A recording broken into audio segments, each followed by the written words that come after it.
Hello, good morning. It's 9:45. I'm TK, and this is Coach on the Rocks. My Sky Office neighbor has decided to do some drilling right now, so let's see how my audio filters and noise cancellations are going to work with that. Hopefully, you will have a decent experience. When it comes to decent experience, actually, it's something I want to talk about today because there's a nice report, and I forgot the company name, but I've linked it in the description of my stream.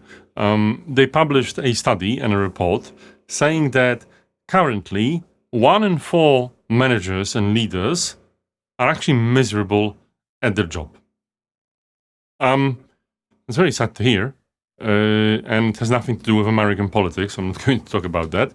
But on one hand, it's great because I'm a leadership coach. I'm a co-founder of a leadership development company. So yeah, great business for me. But practically, it's not great because so many people are actually suffering due to the fact that, leaders and managers aren't great. But you can read all about it in their report.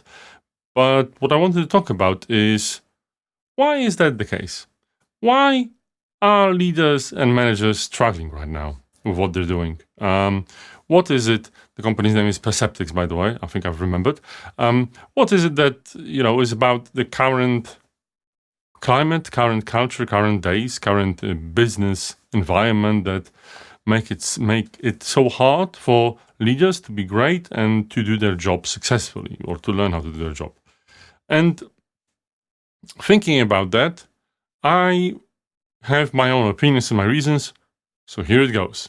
I think the biggest thing when it comes to workplace culture and leadership culture is having the right role models and growing in the right culture that develops the right models for leadership behavior.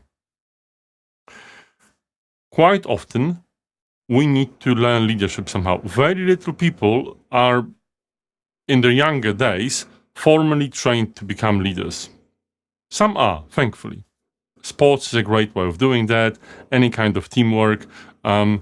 That's a great breeding ground, if done correctly, to learn leadership. There's, I've been in Toastmasters, people learn leadership there. But most people do learn leadership just from their cultural surroundings and also from their family. Now, families are what they are. Everyone has a different one. Some have a nice, supportive, loving family with great role models, and then they can develop into great leaders based on the leadership quality they've seen in their immediate family, parents, carers, extended family, if there were people that kept the family together and were leaders in certain areas there. But what I've observed, and I think I'm not the only one, obviously, and there's studies for that, is that currently, in the modern day and age, social structures aren't what they used to be. As humans, we're social creatures.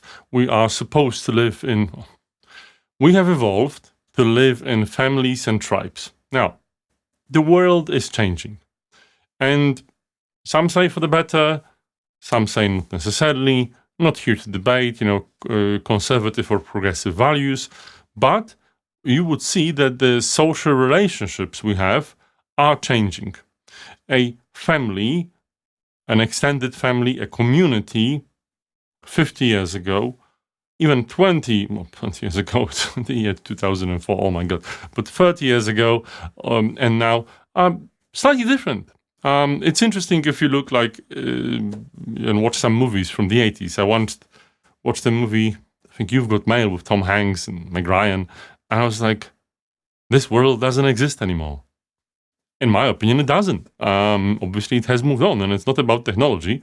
Buildings look similar, cars look slightly different, and yeah, AI is coming. But what has changed is how people relate to one another.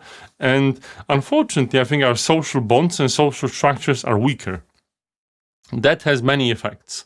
Now, if you look at, for instance, what's happening in the media, election year 2024, obviously various situations in various countries and regions, so much hate, so much, even violence, so much drama.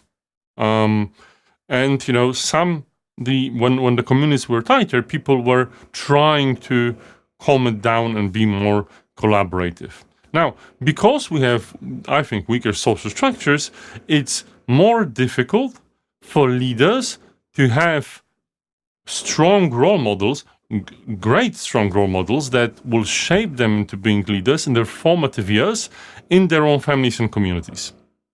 And obviously, as leaders are growing with this, at the end, unfortunately, because there's obviously senior leaders or leaders that are experienced, obviously have learned to do their job great, but there's many new leaders that only have their own role models as they started. And quite often, obviously, you would say that coaching or leadership development or training isn't that much available for many people, and you've got this situation.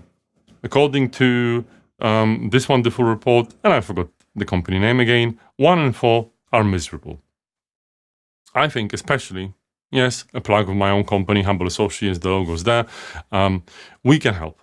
But I think it's also important to be empathetic, to understand that people's formative years, and I know it's psychology and so on, are important to how they became a leader. Interestingly, it is something that we will talk about in future leadership development webinars we do with Humble Associates. The next one is on the 6th of August with Carmen about actually a great program of developing young leaders. And today I'm talking with a person that we might be having in September. But more about it later on.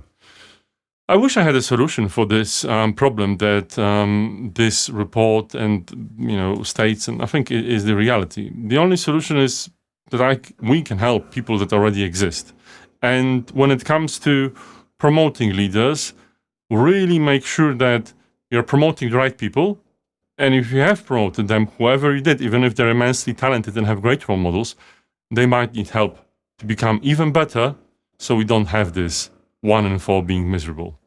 With that, one more thing. Unfortunately, I have a bit of an appointment with a new client, fingers crossed. Tomorrow in the morning, they prefer the morning, so sadly, I won't be able to have my usual coach on the rocks. But as always, I'll be back, and I'll be back on Wednesday. Have a great one. Bye-bye.